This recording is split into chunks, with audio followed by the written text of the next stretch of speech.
যুক্তরাষ্ট্রের নাগরিকত্ব গ্রহণের পর এবার ভারতে যাচ্ছেন বাংলাদেশের সাবেক তথ্য প্রযুক্তি উপদেষ্টা সজীব ওয়াজেদ জয়। ভারতীয় সংবাদ মাধ্যম নিউজ 18 এর বরাতে জানা গেছে সেখানে তার মায়ের সঙ্গে সাক্ষাতের সম্ভাবনা রয়েছে। সাবেক প্রধানমন্ত্রী শেখ হাসিনা গত বছর 5 আগস্ট ছাত্র জনতার গণ আন্দোলনের মুখে দেশ ত্যাগ করে ভারতে আশ্রয় নেন। সূত্র বলছে, শেখ হাসিনার দেশত্যাগের পর এটিই হতে পারে মা ছেলের প্রথম সরাসরি সাক্ষাৎ। জয় তার সফরে নয়াদিল্লিতে শেখ হাসিনার সঙ্গে দেখা করবেন এবং পাশাপাশি কলকাতাও যেতে পারেন বলে জানা গেছে। সম্প্রতি যুক্তরাষ্ট্রের নাগরিকত্ব লাভ করেছেন জয়। বাংলাদেশি পাসপোর্ট বাতিল হওয়ার পর তিনি মার্কিন পাসপোর্টের জন্য আবেদন করেন বলে নিশ্চিত করেছেন ঘনিষ্ঠ সূত্র।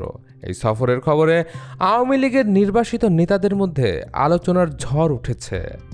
তারা আশা করছেন জয় এই সফরে শেখ হাসিনা ও অন্যান্য নেতৃবৃন্দের সঙ্গে রাজনৈতিক পরিস্থিতি নিয়ে আলোচনা করবেন। এদিকে কলকাতায় বাংলাদেশ উপ হাই কমিশনের প্রেস সচিব তারিক চয়ন এক ফেসবুক পোস্টে জয়ের ভারতে আসার সম্ভাবনার কথা উল্লেখ করেছেন। তিনি নিউজ 18 এর প্রতিবেদনের একটি অংশ সেখানে শেয়ার করেছেন। একই সঙ্গে বর্তমান নামক একটি কলকাতা ভিত্তিক পত্রিকার বরাত দিয়ে জানান জয় সম্প্রতি মার্কিন নাগরিকত্ব অর্জন করেছেন।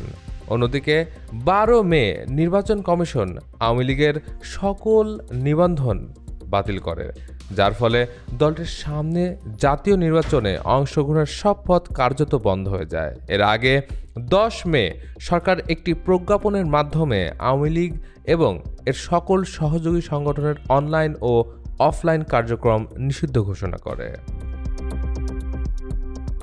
স্বরাষ্ট্র মন্ত্রণালয়ের বিজ্ঞপ্তিতে বলা হয়, বিশেষ সন্ত্রাস বিরোধী ট্রাইব্যুনালে বিচারাধীন মামলাগুলোর রায় না হওয়া পর্যন্ত দলটির কোনো ধরনের প্রচার সভা, সমাবেশ, সেমিনার, গণমাধ্যমে বক্তব্য কিংবা সামাজিক যোগাযোগ মাধ্যমে কার্যক্রম সম্পূর্ণভাবে নিষিদ্ধ থাকবে।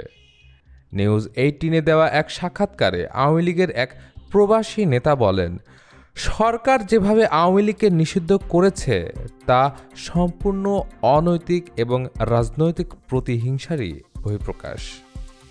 এটাই দলের নির্বাচন থেকে ছিটকে দেওয়ার একটি কৌশল। এমন আরও আন্তর্জাতিক খবর পেতে চোখ রাখুন ডেইলি মিন্টে।